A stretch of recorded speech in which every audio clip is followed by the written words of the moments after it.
I remember always like the first thing that I heard in the morning coming into school was voices of young, small children, saying their prayers in the morning. It was always like a very nice thing to start off your day that way.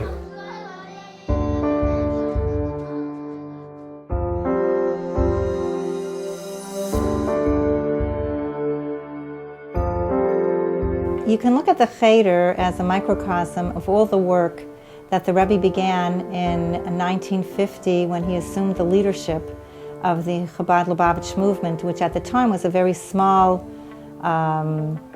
remnant after the Holocaust. And the Rebbe had a vision, and his vision was to make Jews who were not aware of their Judaism or not educated in their Judaism to become aware and to have feeling for it and to connect. I was expecting my fourth child, Mendel, so I made an appointment to ask the Rebbe for a blessing. I said that I'd like to ask the Rebbe for a bracha for education. And he looked up at me and he said, well, start your own school.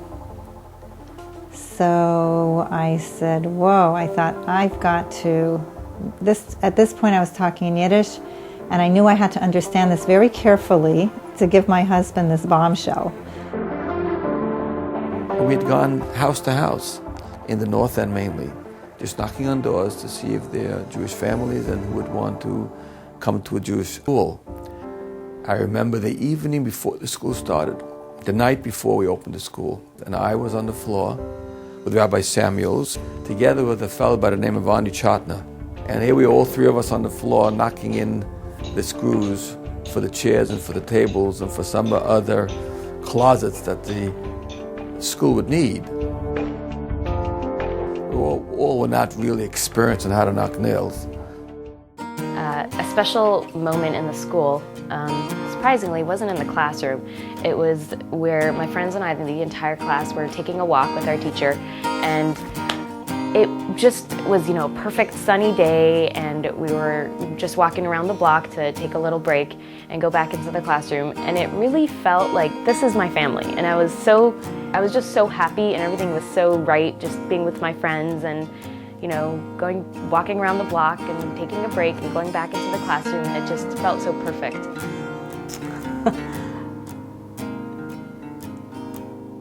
There's so many, I don't know. It was a great experience all in all. I mean, when I look at the school, I only think good thoughts.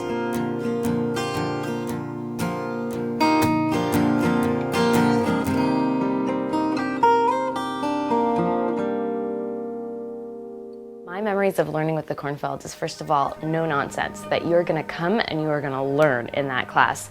And Rabbi Kornfeld was famous for his no introduction, no conclusion classes, where he'd come in, no wasting time, just open up that book and start teaching, and we were all on the ball right away.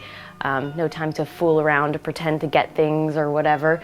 Well, he would do it, if someone would do an introduction, and that really, I think, was a lesson, just right down to business, and Mrs. Kornfeld was the same way, just getting to it. When I first arrived here to interview, my first impressions walking into this building, the Chabad house, was, wow, there can't be a school over here. And right away in my mind, I told myself, okay, we'll be here for a while, but we're going to move out. I didn't know when or how that was going to happen, but it happened. When the opportunity presented itself, that there was a possibility that we would be able to buy the space that we bought, the size, and I remember driving up and thinking, that's just amazing.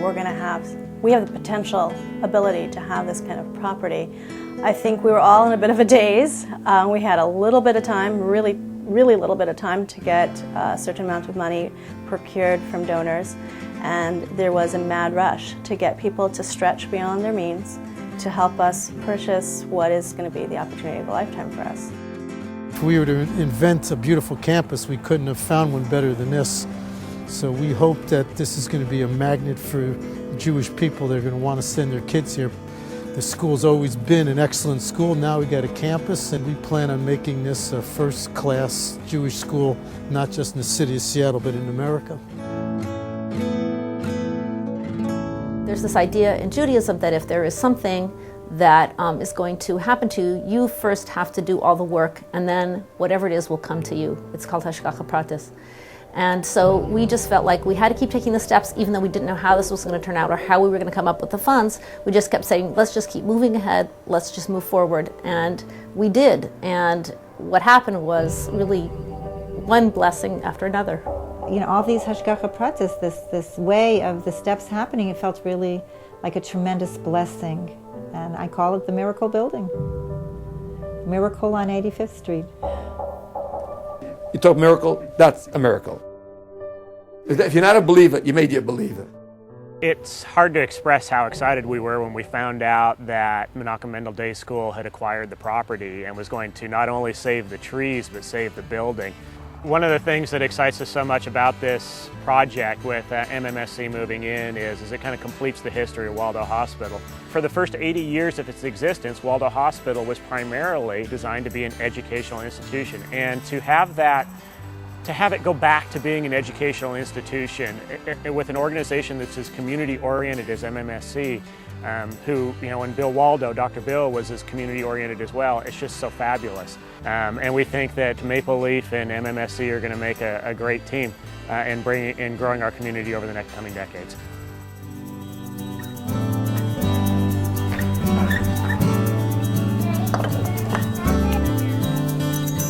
You walk into those classrooms, it's amazing.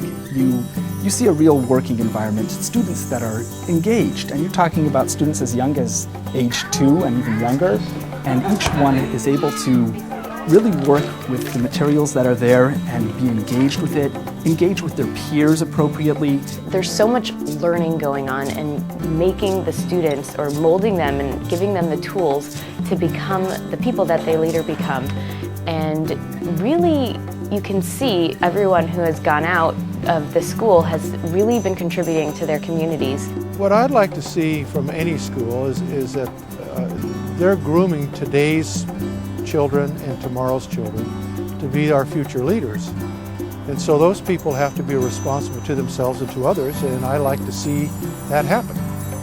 And so by supporting a school that provides that service, I'm in turn helping create tomorrow's leaders, indirectly.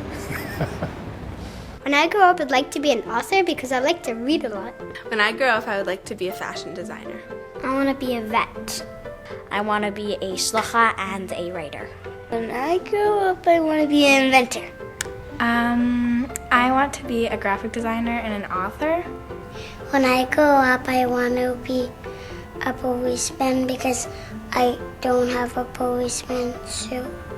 We'll probably want to have a daycare at my house. I want to be a policeman.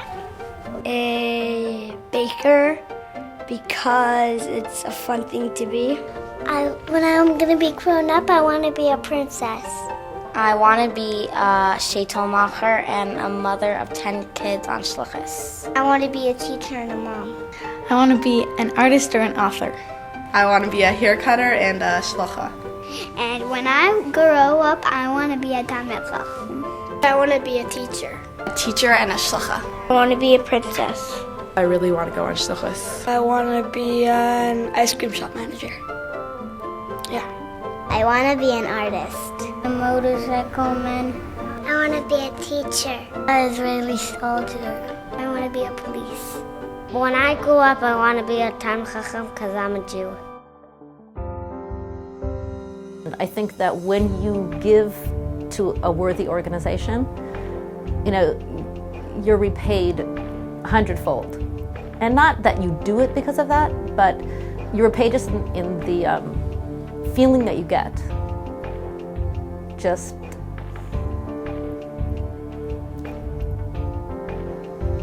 seeing the kids.